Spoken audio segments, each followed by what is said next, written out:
teman-teman, tadi kita sampai di mana? Oh, pernikahan antara Ali sama Fatimah. Judul kajian kita malam ini, orang-orang yang dibela sama Allah. Kisah orang-orang yang dibela sama Allah. Dan kita pengen belajar gimana caranya kita bisa jadi salah satu di antara orang itu, yang kalau kita lagi punya masalah sama teman, dibela. Yang kalau kita ditolak, Allah yang membela. Bentuk pembelaan Allah, tiba-tiba Allah membolak-balikan hati orang itu. Dan buat Allah membolak-balikan hati itu lebih ringan dari kita membolak-balikan telapak tangan. Ada yang susah bolak-balik telapak tangan? Duh susah nggak ada kan ya? Gampang banget kan? Segampang itulah, bahkan lebih dari itu buat Allah untuk yuqallibul qulub, membolak-balikan hati. Buat teman-teman ya yang di sebelah selatan masjid, mohon bersabar, jangan memaksa masuk supaya semuanya nyaman. Kan ayatnya berlapang-lapanglah dalam majelis. Jadi berikan tempat untuk orang yang sudah masuk duluan. Mudah-mudahan yang di luar dapat pahala lebih karena bersusah payah untuk datang dan ternyata tempatnya agak jauh di mata. Enggak, blunder. Aneh. Oke, lanjut. Lupa Buat Allah membolak-balikan hati itu lebih gampang dari kita ngebolak-balikin tangan kita. Gampang banget nih. Jadi nggak ada yang di mata Allah atau dalam persepsi Allah ada hati yang kayaknya nih susah banget nih dibolak-balik. Jadi kamu mending nggak usah ke situ lagi deh. Saya juga kewalahan ngebolak-balik hati dia. Enggak, mudah. Terus kenapa ada yang dibiarkan, ada yang dibalikan hatinya? Karena ada yang pantas, ada yang tidak pantas.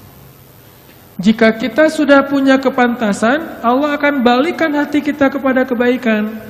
Allahumma habbib ilainal iman wa zayyinhu fi qulubina wa karrih ilainal kufra wal fusuqa wal isyan waj'alna minar rasyidin. Hafal doa itu? Nanti cari di YouTube lah ya. Ya Allah, jadikan kami cinta kepada amal soleh dan jadikan rasa cinta itu indah di dalam hati kami. Jadikan kami benci kepada dosa dan jadikan kami termasuk orang-orang yang mendapat petunjuk. Allah bolak-balikan. Gitu juga dengan hati calon mertua. Gimana pun dia ngeblok, nggak boleh masuk lah, gerbangnya digembok segala macam. Cuma gerbang.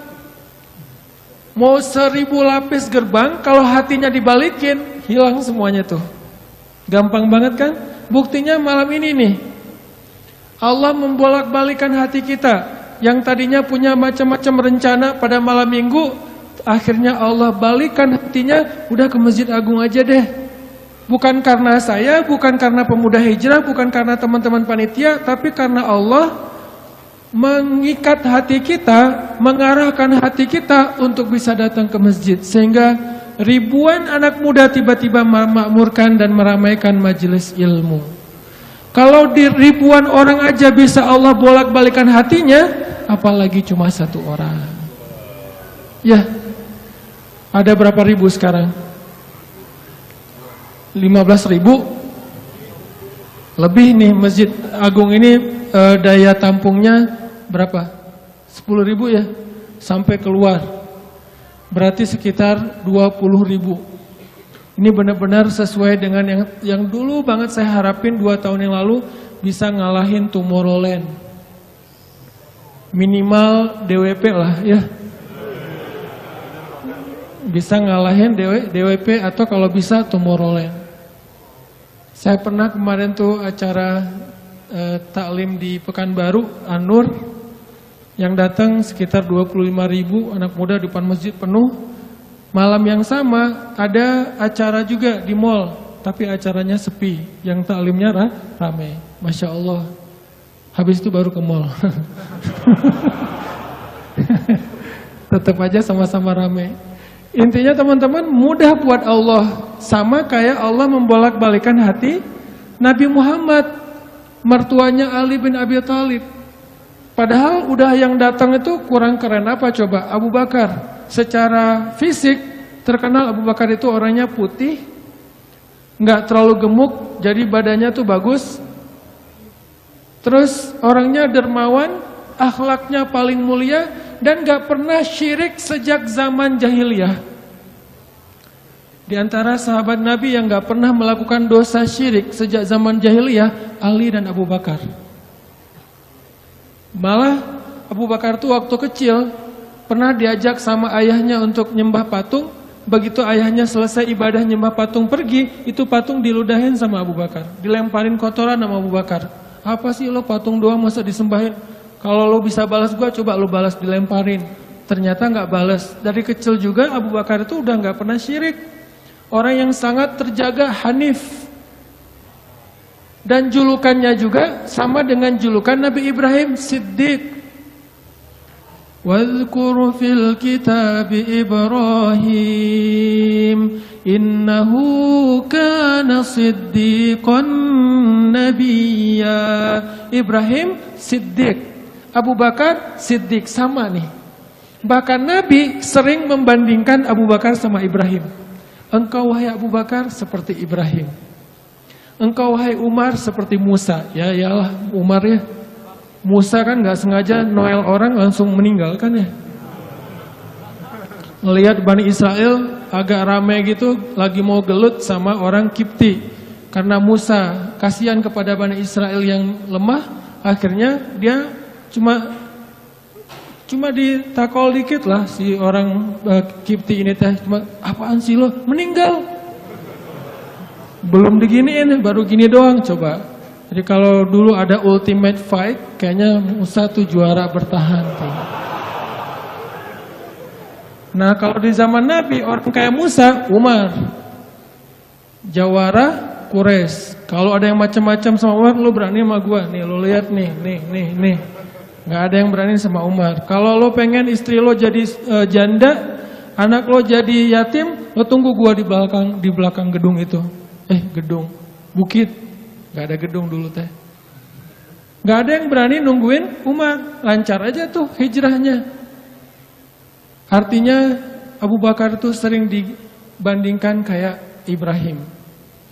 Terus dengan Nabi akrab banget tuh Abu Bakar. Jadi kayak soulmate-an berdua tuh. Belum dapat risalah Islam juga, Nabi itu kalau jalan sama Abu Bakar jalan yuk kemana? Ngopi, kalau bahasa kita teh ngopi sama Abu Bakar berdua. Dari zaman sebelum Islam juga Nabi itu dalam tanda petik udah sering ngopinya sama Abu Bakar. Coba enak nggak nolak teman ngopi kita? Agak susah kan, dia ngajak kemana nggak enak kan nolaknya. Ya udah gua datang gitu. Ali ngerasa wah nih yang datang nih saingan berat nih. Pernah bersaing dengan orang kayak gini? Pernah, cuman sering kalah. Nggak ada saingan juga masih ditolak ya, apalagi ada saingan. Nah itu mah saya banget, bukan teman-teman. Udah biasa ditolak, pada akhirnya diterima juga. Karena saya nggak mau menyerah. Datang Abu Bakar, mau ngelamar Fatimah. Ali pas tahu berita itu, ya udahlah berarti pupus harapan. Hashtagnya berhenti aja. Udah nggak bisa ngapa-ngapain. Tidak lama kemudian setelah Abu Bakar lama di rumah Nabi terus pulang, Ali merhatiin wajah Abu Bakar nih, wajah diterima atau wajah ditolak nih. Ternyata dapat kabar Abu Bakar ditolak sama Nabi. Yes, kata Ali. Abu Bakar ditolak sama Nabi. Cuman sisi lain, Ali makin gak pede. Kalau Abu Bakar aja ditolak, siapa saya? Bahkan lebih ditolak lagi. Jangan-jangan belum sampai di pintu juga, udah Ali pulang aja deh. Abu Bakar aja ditolak. Yang kurang apa coba? Akhlak luar biasa, agama terbaik, bahkan umat Islam paling baik imannya tuh, dan amal solehnya Abu Bakar. Gak ada tandingan lah. Mau ngelihat surganya di akhirat. Orang kaya di dunia dan kaya di akhirat tuh Abu Bakar tuh. Ada orang yang di dunia miskin, di akhirat kaya. Di akhirat miskin, di dunia kaya. Kalau Abu Bakar, dunia akhirat kaya. Surganya Abu Bakar tuh dikelilingin sama Jibril. Jadi Jibril lagi pengen ngukur surganya Abu Bakar. Terbang setahun. Udah setahun terbang, itu baru di pinggirnya surga Abu Bakar. Belum sampai ke tengah. Padahal Jibril itu kecepatannya lebih tinggi daripada kecepatan cahaya. Bayangin, udah setahun perjalanan cahaya baru di pinggir surganya Abu Bakar. Belum juga masuk, belum sampai ke alun-alunnya surga Abu Bakar. Baru juga perbatasan coba. Kurang apa Abu Bakar? Ditolak sama Nabi. Duh, makin gak pede, kata Ali. Cuma gak pakai bukan orang Sunda soalnya. Gak lama kemudian datang lagi cowok keren, jawara Mekah, Umar datang. Assalamualaikum. Suaranya agak-agak gitulah. Walaupun susah nirunya, cempreng soalnya. Assalamualaikum. Waalaikumsalam, kata Nabi. Datang. Pas diintip sama Ali, tanya-tanya ke teman-temannya, ada berita apa nih, trending topik. Ternyata trending topik di Twitter, Umar melamar Fatimah. Wah, rame lagi viral di mana-mana. Makin, aduh saingannya berat-berat gini, nggak ada yang di bawah saya gitu yang datang, biar saya agak-agak pede gitu. Ternyata Umar pulang juga ditolak lagi sama Nabi. Ali yes, tapi tuh gimana ya kalau Umar aja ditolak, yang paling kuat bisa menjaga Fatimah banget kan. Kalau ada apa-apa Fatimah tenang aja, ada gua. Naik motor berdua sama Umar gitu kan, kalau zaman kita mah ya. Sengaja nggak bawa jas hujan. Kalau udah hujan buka baju kasih ke ceweknya, nggak pakai baju memotoran.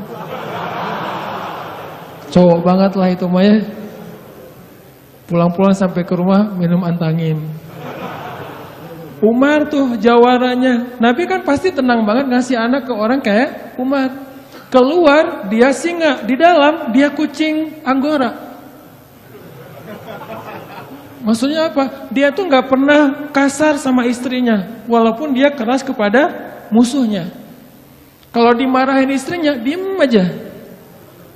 Udah selesai dimarahin, udah. Ya udah pergi nyari teman. Mau curhat habis dimarahin istri. Pergi ke rumah Nabi. Pas di depan rumah Nabi kedengaran dari dalam Nabi juga lagi dimarahin istrinya. Nabi juga diem aja. Ini teladan orang-orang soleh. Jadi yang keren tuh bukan yang gampang marahin istri, tapi yang gampang dimarahin istri. Setuju yang di atas? Cowok keren itu bukan yang gampang marahin istri, tapi yang gampang dimarahin istri. Bah, ya mah. Di dalam rumah tuh, ya mah. Di luar, apa lo? Tuh cowok keren tuh. Pas Nabi keluar, ada Umar. Ya Rasulullah, Umar gak mau ngebahas, gak mau komen lah. Daripada komentar di blog kan. Diam aja deh. Gitu. Udah selesai jalan sama Umar. Umar nanya, ya Rasul saya tadi habis dimarahin istri. Mau ngajak Rasul ngopi, curhat, Nabi juga lagi dimarahin. Kata Nabi, bagaimanapun dialah yang mengurus rumah, dia yang mengurus aku, keluargaku. Nabi nyebutin kebaikan-kebaikan istri, nggak mau nyebutin, dasar emang perempuan emang kayak gitu ya. Saya tuh Nabi loh, masa Nabi dimarahin, kamu paham gak sih perasaan aku? Gitu.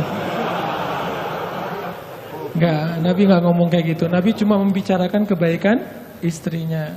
Umar yang datang ditolak.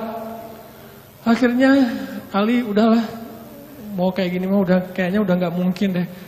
Abu Bakar ditolak, Umar ditolak, berarti ada standar di atas mereka berdua. Yang kaya raya ditolak, yang paling eksis berpengaruh, jawara ditolak. Nah saya nggak punya dua-duanya, masih kecil soalnya. Nanti kalau dia udah dewasa, Ali emang jawara juga tuh. Malah gladiatornya Nabi kan. Ketika orang gak berani menantang seorang musuh, Ali yang berani. Saya Rasulullah, Ali itu. Akhirnya Ali diam-diam aja, udah gak mau ngebahas lagi tentang Fatimah. Udah aja, tutup bab tentang Fatimah. Sekarang yang lain aja deh.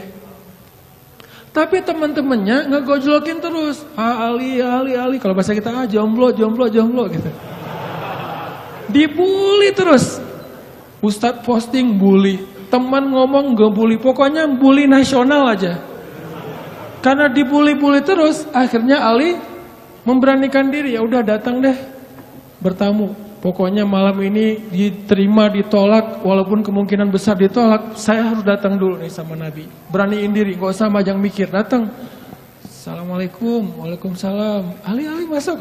Nabi kan senang banget sama Ali ya, kesayangan Nabi banget lah pokoknya Ali itu. Duduk, ada apa Ali? Enggak, cuma pengen silaturahim. Nggak ngomong apa-apa coba.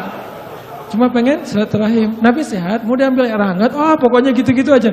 Ali ada apa? Enggak ada apa-apa ya Rasulullah, cuma kangen aja pengen duduk sama Nabi. Kayak gitu aja terus. Lama-lama Nabi kan paham. Dan Allah yang kasih wahyu. Ali, kamu gimana sama Fatimah? Langsung Fatimah. Kebayang gak sih perasaan kita tuh sama orang yang kita kayak udah ngeklik banget, udah habis-habisan, pokoknya kalau gak dia saya mending gak usah nikah deh, gitu ya. Kalau gak dia mending saya jomblo aja seumur hidup.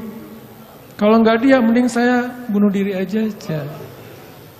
Udah gitu bunuh dirinya gak mati lagi, kesangkut di tiang listrik.